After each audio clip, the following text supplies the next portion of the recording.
শেখ হাসিনার নেতৃত্বে আওয়ামী লীগ সরকার মিয়ানমারের বিরুদ্ধে মামলা করে ১,১১,৬৩১ বর্গ কিলোমিটার সমুদ্র সীমা জয় করেছে। ২০১৪ সালে ভারতের বিরুদ্ধে মামলা করে ৭,০০০ বর্গ কিলোমিটার সমুদ্র সীমাও জয় করেছে। ২০১৫ সালে ভারতের সাথে ছিটমহল সমস্যার স্থায়ী সমাধানের মাধ্যমে আমাদের দেশে যুক্ত হয়েছে আরও ১১০.৮১ বর্গ কিলোমিটার ভূমি, যার মোট যোগফল ১,১৮,৭৪১.৮১ বর্গ কিলোমিটার। এখন চিন্তা করেন, কে দেশ বিক্রি করে আর কে দেশের আয়তন বাড়ায়। এ দেশে এত সরকার এসেছে গেছে, দেশের ১ ইঞ্চি আয়তনও কেউ কখনো বাড়াতে পারেনি। শেখ হাসিনা বাড়িয়েছে। শেখ হাসিনা বাংলাদেশের আয়তন ১,১৮,৭৪১.৮১ বর্গ কিলোমিটার বাড়িয়েছে। দেখুন, শুনুন, বুঝুন, সিদ্ধান্ত আপনার। কোন বাপ আছে সেনাবাহিনী লই আমার ধরে নেওয়া লেগে আমি আমিলিক করি।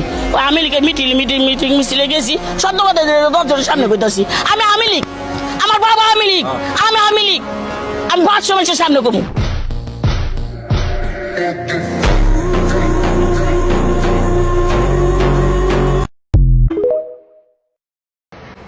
আলহামদুলিল্লাহ, বাংলাদেশের অবস্থা ভালো নেই।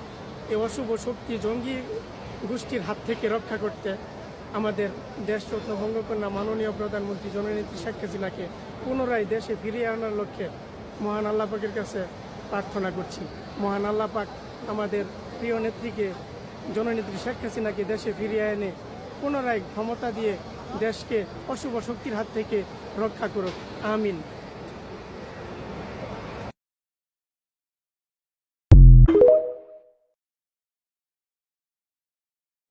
আগে সরকারি বালা, ওই সরকারের এই বাংলাদেশে ওই সরকারের দরকার, ওই সরকারি দরকার, গরিব মানুষের লেগে ওই সরকারি দরকার। একবারে চ্যালেঞ্জ করে কইতে পারি এই কথা। একটা পারিষ্কার নিয়ে বাড়িলে ১২০০ টাকা কামাই করছি, ১,১২০০ টাকা কোনো ব্যাপারই ছিল না। এখন কোনো ব্যবসা নাই, বাণিজ্য নাই, কোনো কিচ্ছু নাই।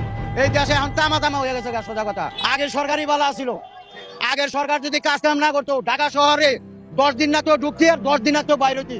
আমি যদি এটা মিশা কথা কয়ে থাকি, যারা জ্ঞানী লোক আছে তারা আপনারা দেন দা, এই ওভার ব্রিজ, এই ব্রিজ, ওই ব্রিজ, 4 লাইন রাস্তা সবকিছু করে দিছে বেডি, আর এই বেডির দিয়ে দিচ্ছে, বুঝলেন? ওইটা আমগরে এখন কপাল, আমগরে আবার পেটের মধ্যে লাথি মেরে দিছে।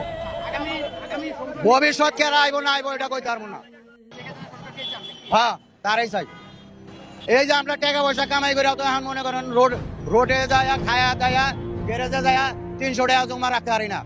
এই অবস্থা, কি বাড়তে পাঠামো, কি ফ্যামিলির লেগে পাঠামো, এই সব কি কমু কন। আগের সরকার চাইলে সবকিছুই মনে করেন সস্তা আছিল, সবকিছুই কম আছিল। শাক সবজি